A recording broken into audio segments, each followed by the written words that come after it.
Dalam surat dakwaan Jaksa Penuntut Umum KPK yang dibacakan dalam sidang, Hasto didakwa menghalang-halangi proses penyidikan terhadap Harun Masiku yang tengah dilakukan KPK pada Januari 2020 lalu. Sekjen PDIP itu disebut memerintahkan Harun Masiku melalui anak buahnya Nur Hasan untuk merendam telepon seluler. Hal itu dilakukan supaya posisi Harun Masiku tidak terlacak oleh tim KPK.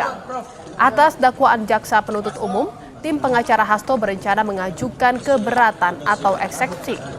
Mereka sempat meminta waktu 10 hari kepada hakim untuk menyusun eksepsi. Namun hakim menolaknya dan menjadwalkan sidang eksepsi digelar pada Jumat 21 Maret 2025.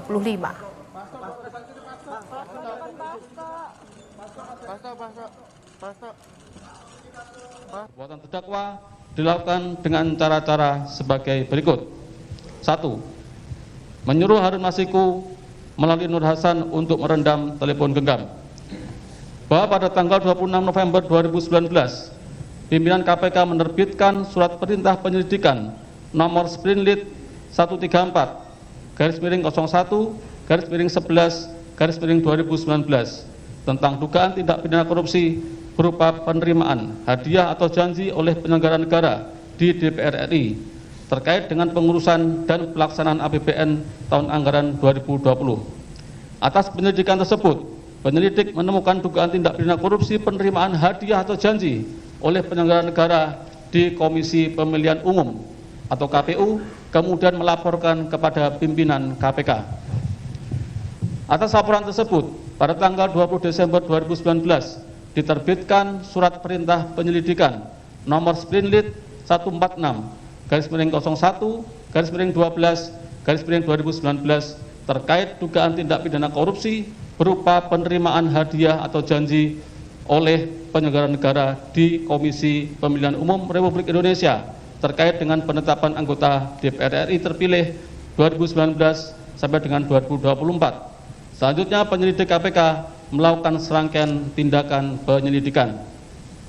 Pada tanggal 8 Januari 2020, petugas KPK menerima informasi perihal komunikasi antara Wahyu Setiawan dengan Agustiani Tio Fridelina yang menyampaikan adanya penerimaan uang terkait dengan rencana penetapan Harun Masiku sebagai anggota DPR RI terpilih 2019 sampai dengan 2024. Sehingga petugas KPK mulai mengawasi pergerakan pihak-pihak yang diduga terlibat, yakni Wahyu Setiawan, Harun Masiku, Saiful Bahri, Doni Tri Istiqomah, dan Agustiani Tio Fridelina.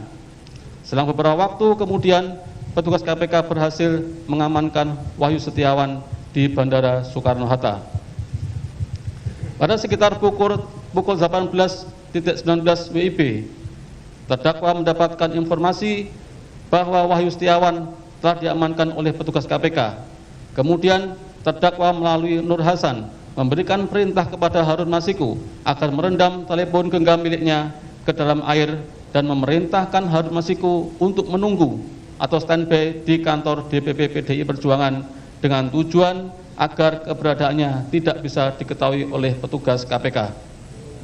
Pada sekitar pukul 18.35 WIB, bertempat di sekitar Hotel Sofyan, Cut Mutia, Jakarta, Harun Masiku bertemu dengan Nur Hasan, menindaklanjuti perintah terdakwa, dan atas bantuan Nur Hasan pada jam 18.52 WIB, telepon genggam milik Harun Masiku tidak aktif dan tidak terlacak.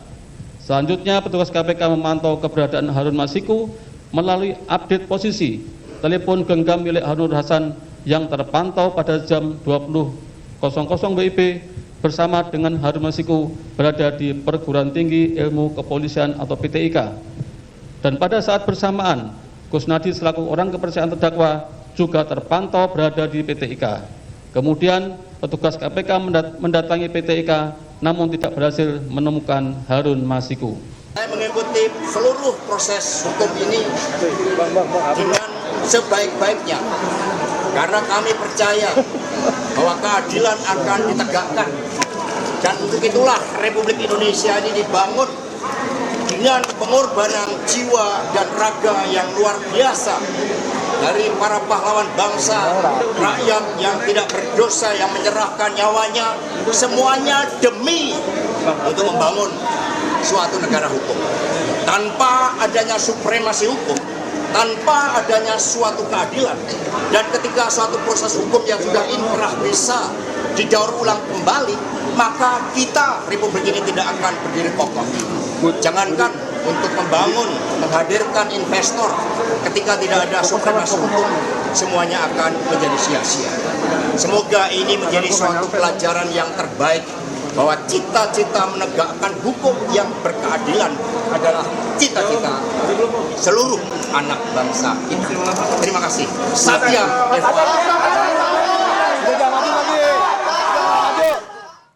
Sebelumnya, Saudara Hasto Kristianto ditetapkan sebagai tersangka oleh KPK dengan 2 jeratan pasal sekaligus, yakni pasal suap dan perintangan penyidikan.